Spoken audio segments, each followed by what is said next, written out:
Hello बच्चों, आज हम सॉल्व करने जा रहे हैं reasoning based on the LCR circuit. LCR circuit की रीजनिंग के बारे में आज हम बात करेंगे। तो एग्ज़ाम के लिए अब कुछ ही दिन बचे हुए हैं, तो बहुत सारा स्ट्रेस है इस समय कि किस तरह से क्वेश्चंस आएंगे।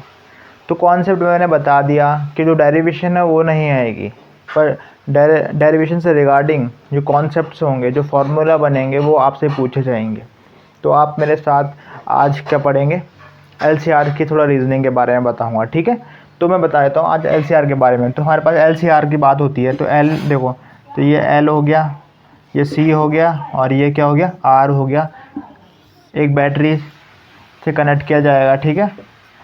ये तो ये एल हो गया, ये सी हो गया, ये आर हो गया। एल मतलब इंडक्टर होता है, क्या होता है, इंडक्टर। सी मतलब क्या होता है, कैपेसिटर होता है, क्या होता है, कैपेसिटर हो गया। और आर क्या होगा, रेजिस्टेंस हो गया, ठीक है। तो देखो हमारे पास का वोल्टेज क्या होगा, एल के अक्रॉस वोल्टेज क्या होगा, एल के अक्रॉस हमारा वोल्टेज होगा वी एल। सी के अक्रॉस क्या होगा, वी सी, ठीक है।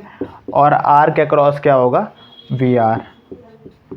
तो ये हमारा एल सी आर सर्किट के ये कंपोनेंट्स आ गए। अब मेन होता है इसका फेज़र, क्या होता है, फेज़र डायग्राम। क्या होता है, फेज़र डायग्राम मेन होता है, फेज़र डायग्राम।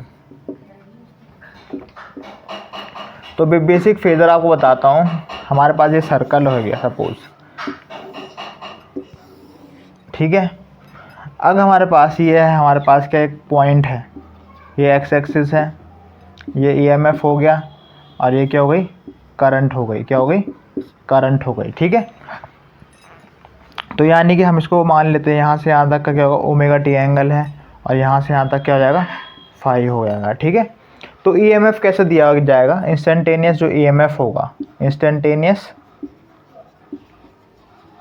ईएमएफ कैसे दिया जाएगा ये बताओ। इंस्टेंटेनियस ईएमएफ होगा किसी पॉइंट में ई नॉट साइन ओमेगा टी, इस तरह से इंस्टेंटेनियस ईएमएफ दिया होगा। अब इंस्टेंटेनियस करंट क्या होगा, किसी इंस्टेंट बोले तो पर्टिकुलर पॉइंट में करंट क्या होगा, इंस्टेंटेनियस करंट। तो ये आएगा कितना, I equals to I nought sine omega T plus phi. तो sine omega T plus phi हमारे पास इस तरह से ये इंस्टेंटेनियस वैल्यू दी गई होगी। क्या दी गई होगी, इंस्टेंटेनियस वैल्यू। और आई और ई के बीच में कितना होगा, फाई एंगल होगा। क्या होगा, फाई एंगल, जिसको हम बोलते हैं फेज एंगल। क्या बोलते हैं, फेज एंगल। क्या हो गया, फेज एंगल।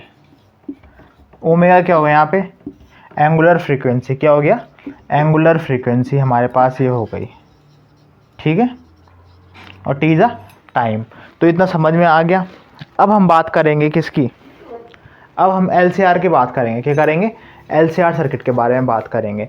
तो ये आपको देखो, अब ये अब इस तरह रोटेट होगा, कभी इस पॉइंट में अगर हमारे पास क्या पहुंचेगा, ई होगा और फिर आई। तो इस तरह से क्या, ये फेज़ है, first phase, second phase, third fourth. तो ये फेज़ हमें बतानी है, ठीक है। तो अब हम बात करेंगे किसकी, फेज़ एंगल्स के बारे में बात करेंगे। तो अभी मैं इसको रब कर लेता हूँ, इसका इतना इंपॉर्टेंट काम नहीं है एलसीआर में, ठीक है।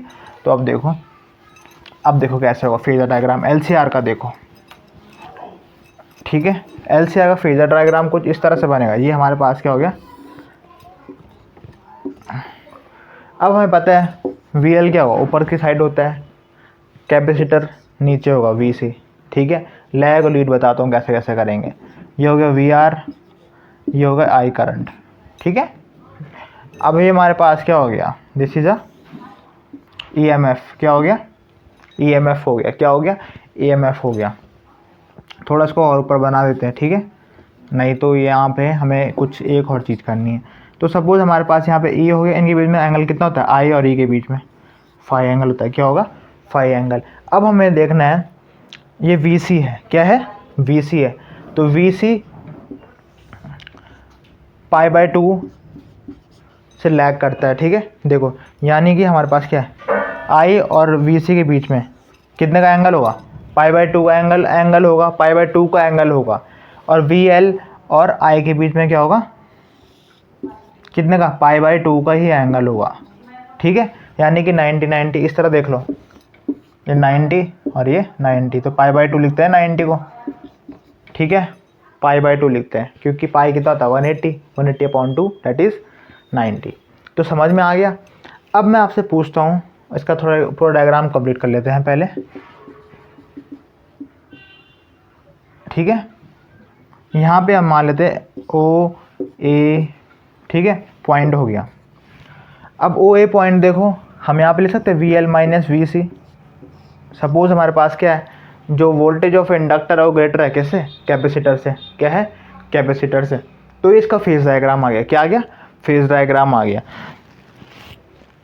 तो अब देखो कैसे करना है, देखो इसको समझो, थोड़ा इसको रब करना पड़ेगा। डायग्राम आपने देख लिया, LCR सर्किट है, फेज इंपॉर्टेंट, अब फेज में बता रहा हूँ, ठीक है आपको पूरा। तो इसको मैं थोड़ा रब कर लेता हूँ, मुझे स्पेस भी यहाँ पे बचाना है। तो मैं अब क्या करूँगा, सॉल्व ये मैं मिटा देता हूँ, ठीक है। जो टॉपिक मैंने लिखा, रीजनिंग करा रहा हूँ मैं आज, किसकी, LCR की, ठीक है। अब देखो हमारे पास क्या है, अगर हम VC इंडक्टर के केस में बात करें, किसमें, इंडक्टर के केस में बात करें, तो यानी कि यहाँ पे देखो ये वोल्टेज है, सपोज यहाँ पे क्या वोल्टेज है, ये EMF मान लेते हैं यहाँ पे। तो यानी कि VL में बात करें तो यानी कि VL देखो करंट से कितना आगे है, देखो I यहाँ पे और EMF यहाँ है, ठीक है। अब देखो हमारे पास क्या है, ये I हो गया और ये EMF। तो EMF यहाँ पे क्या कर रहा है, VL के केस में EMF लीड कर रहा है, क्या कर रहा है, लीड कर रहा है। और करंट कहाँ छूट गई, पीछे। तो यानी कि हम सब लिख सकते हैं EMF is leading and current by current, ठीक है। इसको लिख सकते हैं EMF is current lag behind the EMF, यानी कि EMF से पीछे छूट गई, करंट क्या हो गई, पीछे छूट गई। यानी कि क्या कर रहा है, EMF लीड कर रहा है इस केस में। इसको हम ऐसे लिख सकते हैं EMF is leading in this case. और करंट क्या है, करंट इज लैगिंग, करंट क्या कर रही है, लैग कर रही है। तो current is lagging and EMF is leading, ठीक है। कितना एंगल से कर रही है, π/2 एंगल से कर रही है ना। देखो I तो पीछे छूट गया और इसका VL, देखो I पीछे छूट गया और EMF के आगे है, ठीक है। अब इन केस ऑफ कैपेसिटर में चलते हैं, कैपेसिटर में चलते हैं, क्या चलते हैं, कैपेसिटर में चलते हैं। तो कैपेसिटर में क्या हो रहा, I आगे है और यहाँ पे जो EMF होगा वो पीछे है।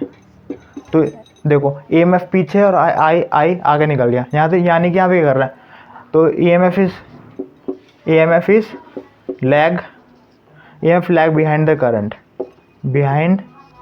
द करंट, ये समझ में आ गया। तो EMF क्या कर रही है, यहाँ पे लैग कर रही है, क्या कर रही है, लैग कर रही है। समझ में आ रहा है ना पूरा। यानी कि करंट इस केस में देखो, कैपेसिटर के केस में करंट पीछे, देखो इसमें EMF लैग, EMF क्या हो रहा है, पीछे छूट रहा है और लीड कौन कर रहा है, करंट कर रहा है, ठीक है। ये समझ में आ गया। अब देखो इन केस ऑफ रजिस्टर, में देखो आप, रजिस्टर में देखो क्या होगा, रजिस्टर में क्या होगा, मेनली रजिस्टर में देखो कंडीशन क्या है। तो रजिस्टर में देखो VR और I क्या है, सेम फेस में है। यानी कि हम बोल सकते हैं ये VR को मैं EMF लिखता हूँ, ठीक है। EMF रजिस्टर या रेजिस्टेंस के केस में हमारे पास रजिस्टर लिखेंगे, EMF and current in same face, ठीक है। अगर आपको ये डायग्राम समझ में आ गया तो आप कर सकते हो सिंपली। देखो VC और I के बीच में देखो, तो EMF क्या है, यहाँ पीछे है, I क्या है, आगे है। VL के केस में देखो EMF क्या है, आगे है और I क्या है, पीछे। और VR के केस में देखो, रजिस्टर के केस में VR और I क्या है, सेम फेस में। तो ये आपको क्या आ गया, ये आपके फेज़ आ गए।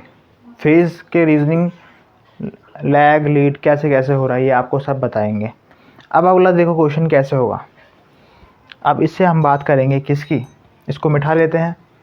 अब देखो ये तो समझ, ये नोट कर देना, ठीक है। ये मेरी वीडियो को बैक करके इसको देख लेना क्या क्या लिखा था मैंने, ठीक है। तो मैं आपको एक और बार पूरा बता देता हूँ, ठीक है। तो यानी कि हम बताएंगे EMF और करंट का ग्राफ बना देते हैं, ठीक है। ये तो पूछा जाता है। तो हमारे पास केसेस देखते हैं, पहले हम बता देंगे किस में, इंडक्टर के केस में शॉर्ट में बता देता हूँ, टेबल बना देता हूँ, ठीक है। टेबल बनाने से आपको समझ में आ जाएगा। तो ये कैपेसिटर हो गया, ये क्या हो गया, कैपेसिटर हो गया, ये रेजिस्टेंस हो गया, क्या हो गया, रेजिस्टेंस हो गया। अब देखो कैसे करना है, देखो अभी मैंने आपको बताया था इंडक्टर के केस में क्या EMF की कर रही थी, लीड कर रही थी, क्या कर रही थी, लीड, और करंट की कर रही थी, लैग कर रही थी। कैपेसिटर के केस में क्या था, EMF क्या कर रहा था, लैग कर रहा था, और करंट क्या कर रही थी, करंट हमारी क्या कर रही थी, लीड कर रही थी, ठीक है। और रेजिस्टेंस सेम फेज में थे, सेम फेज, सेम फेज, ये भी क्या है, सेम फेज में है। तो ये समझ में आ गया। कभी कभी ये पूछे जाते हैं क्वेश्चन आपसे, ठीक है, कौन लीड कर रहा है, कौन लैग कर रहा है, ठीक है। अब हम बात करेंगे थोड़ा इम्पीडेंस के बारे में, बात करेंगे किसके बारे में बात करेंगे, ये समझ में आ गया आपको। अब हम थोड़ा इम्पीडेंस के बारे में बात कर लेते हैं, इसको मैं रब कर लेता हूँ। अब हम बात करेंगे किसके बारे में, इम्पीडेंस के बारे में बात करेंगे, किसके बारे में, इम्पीडेंस। सबसे पहले इम्पीडेंस होता क्या है बताओ, ये होता है maximum resistance offer by a circuit. तो ये होगा maximum resistance offered by circuit, ठीक है। Maximum resistance offer by circuit is called, क्या बोलते हैं, इम्पीडेंस। किसे डिनोट करते हैं, जेड से डिनोट करते हैं, ठीक है। अब हमारे पास जो इम्पीडेंस का फॉर्मूला था, फॉर्मूला मैंने जो डिराइव किया है वो मेरी पुरानी वीडियो में है, तो हम आज सीधा फॉर्मूला लिखते हैं। तो हमारे पास क्या था, I equals to E upon Z, ठीक है। और जेड कितना था हमारे पास, Z equals to R square plus X L minus X C का होल स्क्वायर, ये कुछ था फॉर्मूला हमारे पास, ठीक है। X L minus X C का फॉर्मूला ये था हमारे पास। अब मैंने लिखा था इसको, अब डायग्राम को क्या कर लेते हैं, रब कर लेते हैं, क्योंकि लीड लैग का काम तो अब इसको हम थोड़ा छोटा बना देंगे डायग्राम को, ठीक है। अब हमारा इसका कुछ ज़्यादा यूज़ नहीं है, एक फाई एंगल निकालेंगे, 10 फाई वाला बताऊंगा मैं आपको। अब देखो हमारे पास क्या है, आई इक्वल्स टू क्या हो जाएगा, E upon R square, XL को हम लिख सकते हैं, एक्सएल इज अ रिएक्टेंस, क्या हो गया, रिएक्टेंस, यानी कि रेजिस्टेंस ऑफर्ड बाय अ इंडक्टर। तो रिएक्टेंस को हम लिखते हैं ओमेगा एल से, क्या लिखते हैं, ये रिएक्टेंस ऑफ किसका हो गया, इंडक्टर का हो गया, किसका हो गया, इंडक्टर का हो गया, ठीक है। और ये हमारे पास एक्स सी 1 अपॉन ओमेगा सी 1 अपॉन, ये किसका हो गया, reactance of capacitor, reactance of capacitor ये हो गया। तो ये समझ में आ गया आपको। अब देखो हमारे पास क्या है, हम एक्सएल की जगह क्या लिख सकते हैं, omega L minus 1 upon omega C लिख सकते हैं, ठीक है, ओमेगा सी का होल स्क्वायर। तो ये हमारे पास क्या है, ये इम्पीडेंस हो गया, क्या हो गया, impedance, that is the value of Z.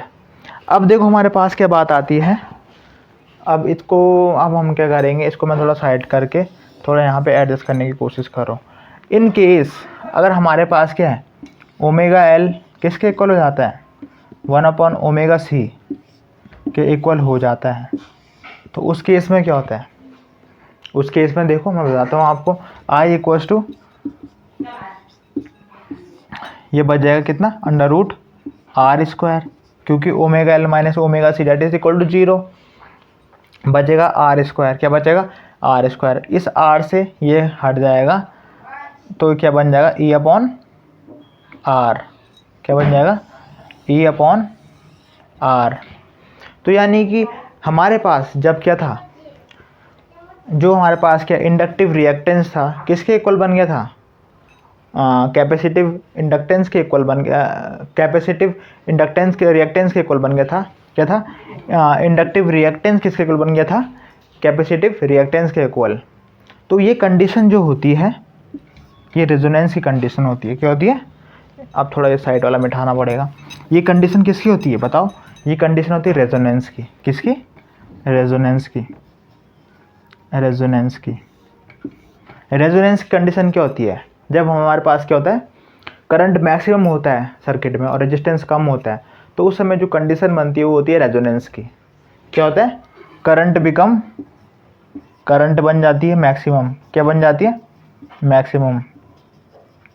और रेजिस्टेंस क्या हो जाती है, कम, लो हो जाता है, रेजिस्टेंस क्या हो जाता है, लो हो जाता है। तो करंट मैक्सिमम बन गई और रेजिस्टेंस लो हो गया, तो यानी कि मैक्सिमम करंट पास हो रही है सर्किट में। इस समय क्या हो जाती है, रेजोनेंस की कंडीशन हमारे पास आ जाती है। और रेजोनेंस कंडीशन जब आती है तो रेजोनेंस कंडीशन को सेटिस्फाई करने के लिए एक तो ये कंडीशन होनी चाहिए और एक कंडीशन ये होनी चाहिए। तो कभी कभी पूछ लिया जाता है कि रेजोनेंस कंडीशन सेटिस्फाई करने के लिए कौन कौन से हमारे पास चीज़ें चाहिए होती है। तो I equals to E upon R होना चाहिए, omega L equals to 1 upon omega C होना चाहिए। और एक और कंडीशन है रेजोनेंस की, यहीं पे मिठा के ऊपर वाला मिठाते हैं, समझ में आ गया होगा। अब देखो, अब रेजोनेंस की एक और कंडीशन कौन सी होती है, यानी कि जो हमारे पास I and E M F should be in same phase, should be in same phase, ठीक है। तो ये हमारे पास क्या होती है, सेटिस्फाई कर लेती है रेजोनेंस की कंडीशन। कभी कभी पूछ लिया जाता है कि रेजोनेंस की कंडीशन बताओ, तो रेजोनेंस की कंडीशन में सबसे पहले बात आती है omega L equals to omega C होना चाहिए, दूसरा I equals to E Z होना चाहिए, और करंट और ईएमएफ की होनी चाहिए, सेम फेज में होनी चाहिए। तो ये कंडीशन किसकी हो गई, रेजोनेंस की हो गई, ठीक है। अब हम बात करेंगे किसकी, अब हम बात करने जा रहे हैं, अब देखो मैं बताता हूँ।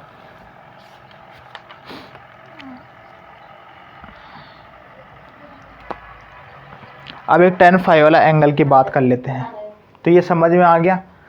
अब मैं आपको कुछ कंडीशन बताने वाला हूँ, देखो इसको रब कर लेते हैं पहले। रीजनिंग अगर करनी है तो आपको ये करना पड़ेगा, और ये चीज़ें इंपॉर्टेंट है एग्ज़ाम पॉइंट ऑफ व्यू से। इस समय क्या होगा, जो क्वेश्चंस होंगे वो इनसाइड द कॉन्सेप्ट आएंगे, and we should build the concept from inside, not from outside. अब देखो हमारे पास एक सर्किट डायग्राम बना था, फेज़ बना था, मैंने बताया था आपको कुछ इस तरह से हमारा फेज़र डायग्राम बना था, फाई हुआ था, ये डायग्राम का यूज़ दोबारा हो गया, ठीक है। यहाँ पे वी एल माइनस वी सी हो गया था, और ये था वी एल था और नीचे था वी सी था, ठीक है। तो हमारे पास क्या है, ये वी आर हो गया एंड दिस इज़ आई, ठीक है, ये आई हो गया। अब देखो हमारे पास क्या है, हमें ये भी अगर इसको नाम दे ए बी सी डाल दो नाम, कोई दिक्कत नहीं है ना। तो ये वी आर हो गया और यहाँ हो गया वी एल माइनस वी सी, ठीक है। अगर हम यहाँ पे tan फाई निकालेंगे, क्या निकालेंगे, अब हमारे पास tan फाई की वैल्यू निकाल दे पहले। tan फाई इक्वल्स टू, यानी फेस का निकाल देते हैं ना एंगल, तो tan phi is perpendicular upon base V L minus V C upon V R. तो वी एल की जगह पे क्या आ जाएगा, आई एक्स एल आ जाएगा, और ये जगह आई एक्स सी हो जाएगा, और नीचे जाएगा कितना, आई आर।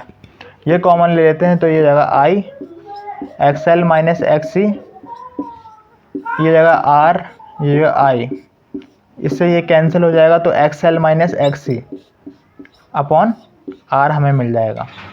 अब हमें पता है एक्स एल को क्या लिख सकते हैं हम, एक्स एल को हम लिख सकते हैं ओमेगा एल, क्या लिख सकते हैं, ओमेगा एल, इसको हम लिख सकते हैं ओमेगा सी। ये समझ में आ गया आपको। ये देखो ये कंडीशन बन गई किसकी, फाई एंगल की, किसकी, फाई एंगल की। तो ये हमारे पास अब कुछ रीजनिंग इससे रिलेटेड देखो, ये फाई एंगल यानी कि फेज एंगल की रीजनिंग कैसे आती है, ठीक है। अब देखो हमारे पास क्वेश्चन कैसे आता है।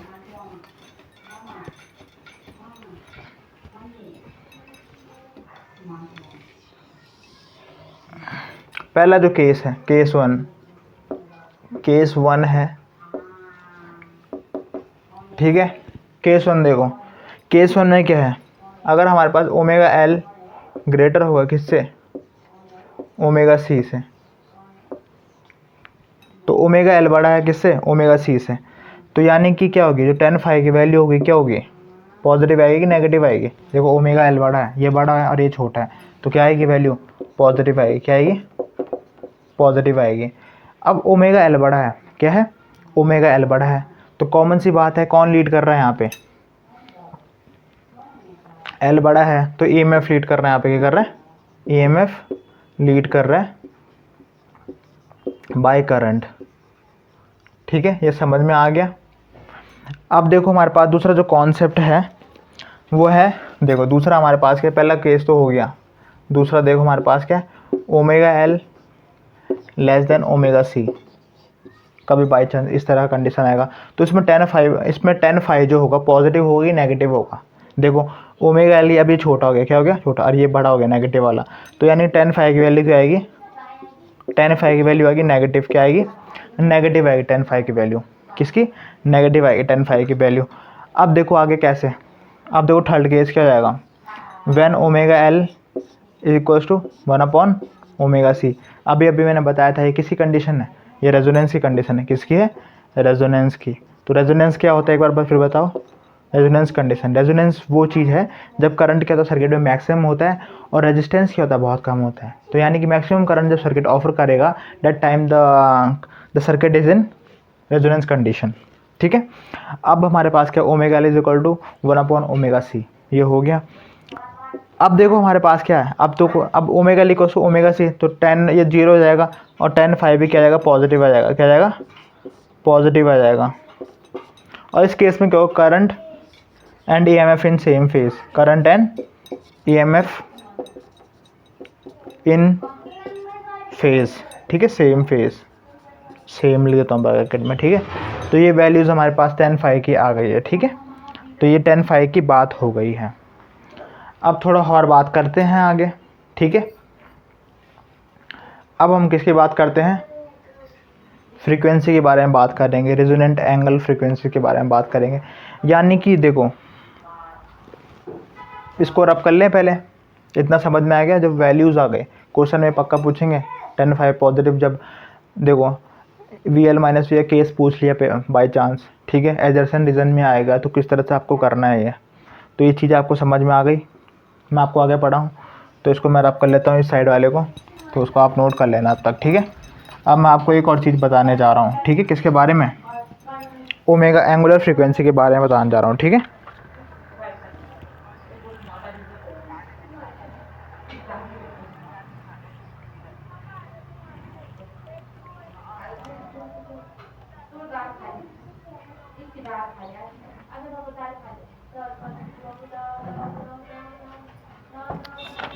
अब देखो हमारे पास बात आ गई, देखो जो एंगुलर आरएमएस वैल्यू किस में डिपेंड होती है, RMS value of current, value of current किस में डिपेंड करती है, डिपेंड ऑन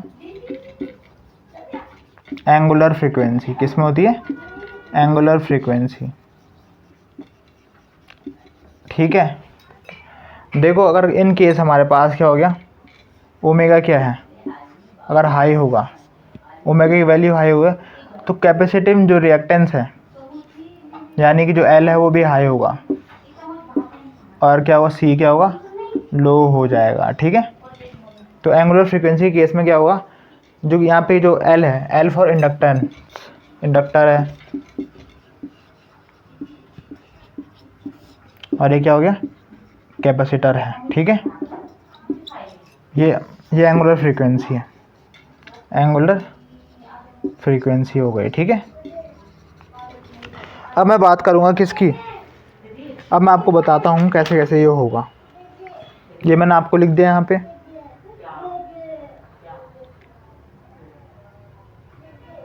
अब देखो हमारे पास क्या है, जो इंडक्टिव रिएक्टेंस लिखते, अब हम बात करेंगे जो ओमेगा था किसका, एक्स एल का, वो किस में था डिपेंड था, ये ओमेगा एल था, क्या था, ओमेगा एल, और सी का क्या था, एक्स सी का 1 ओमेगा सी।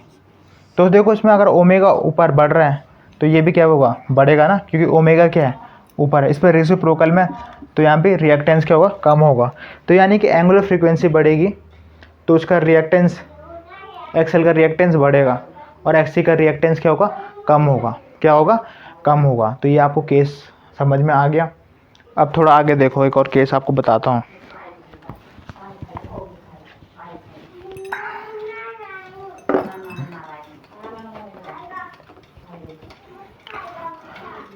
तो इस वाले जो कभी कभी क्वेश्चन आ जाएगा क्योंकि अब एंगुलर फ्रीक्वेंसी किस में डिपेंड होती है, तो यानी directly depend on the XL proportional होती है और इन्वर्सली प्रोपोर्शनल टू द सी।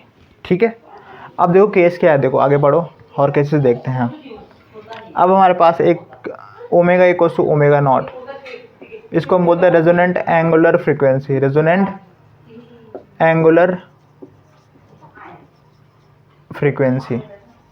ठीक है, तो रेजोनेंट एंगुलर फ्रीक्वेंसी क्या होती है? वो फ्रीक्वेंसी जिसमें क्या होगा, रुको 2 मिनट, वो एंगुलर फ्रीक्वेंसी देखो क्या होगा। अब हम बात करेंगे रेजोनेंट एंगुलर फ्रीक्वेंसी, जिस फ्रीक्वेंसी में करंट क्या होगा, मैक्सिमम होगा। क्या होगा? करंट क्या होगा? मैक्सिमम होगा, यानी कि कंडीशन किसकी है? रेजोनेंस की है। तो अब हमारे पास केस था omega naught L is equal to 1 omega naught C. यहाँ पे हमने रेजोनेंट फ्रीक्वेंसी ले ली। क्या ले ली? Resonant frequency. तो ये ओमेगा यहाँ चले जाएगा, तो ये होगा ओमेगा स्क्वायर, ये एल सी, और omega equals to 1 L C. तो ये क्या आ गया हमारे पास? Resonant angular frequency. अब रेजोनेंस फ्रीक्वेंसी का जो फॉर्मूला है वो क्या होगा, वो हम बताते हैं आपको। इसको पहले मैं रब कर लेता हूँ। अब इसको मिटा के, इतना समझ में आ गया था, इसको समझते जाओ और लिखते रहो। ठीक है, तो आपको पूरी तरह से समझ में आ जाएगा। ठीक है, अब देखो हमारे पास क्या है, resonance frequency, resonance frequency, resonance angular frequency भी बोल सकते हैं। ठीक है, तो ये कितना जाएगा? एफ नॉट हो जाएगा। ठीक है, और इसका फॉर्मूला है कितना? 2 पाई अपॉन ओमेगा हो जाएगा। ठीक है, 2 पाई अपॉन ओमेगा नॉट हो जाएगा। अब हमें पता है ओमेगा नॉट की वैल्यू क्या है, ये है, इसको हम डाल देते हैं यानी। ठीक है, सॉरी ये उल्टा हो गया, इसका ओमेगा ऊपर आएगा, ओमेगा नॉट अपॉन 2 पाई हो गया। ठीक है, अब देखो हमारे पास क्या है, ओमेगा की वैल्यू क्या आ गई हमारे पास, तो ये हमारे पास वैल्यू आ गई 2 पाई एल सी, रख दिया। तो ये क्या हो गया हमारे पास? रेजोनेंस फ्रीक्वेंसी हो गई, रेजोनेंस फ्रीक्वेंसी। और रेजोनेंट एंगुलर फ्रीक्वेंसी के बारे में बात हो गई और रेजोनेंस फ्रीक्वेंसी के बारे में भी बात हो गई। ठीक है,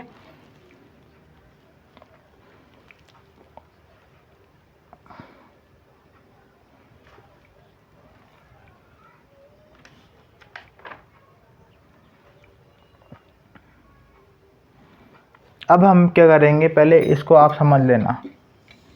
अगर इस वीडियो में रिस्पांस अच्छा आता है तो मैं क्वालिटी फैक्टर वाला भी बताऊंगा और उससे रिलेटेड हॉरिजनिंग भी बताऊंगा। कमेंट अगर इसमें अगर आपको आगे पढ़ना होगा तो आप मुझे कमेंट करें। जितने ज़्यादा कमेंट आएंगे उतना ज़्यादा कॉन्सेप्ट डीप बनेगा। टाइम इज़ लिमिटेड और आप मुझसे ज़रूर पूछिएगा। ठीक है, इतना समझ में आ गया? क्वालिटी फैक्टर भी कर देना, क्वालिटी फैक्टर वाला वो आप मैं अगली वीडियो में बताऊँगा। अगर इस पर रिस्पॉन्स अच्छा रहा तो मैं आपको इसके बाद भी बताऊँगा। ठीक है, तो आपको ये चीज़ें देखनी है। ठीक है, अगर आप इन चीज़ों को देखोगे, एनालाइज करोगे तो चीज़ें सारी इजी है। ठीक है, तो आज के लिए थैंक यू।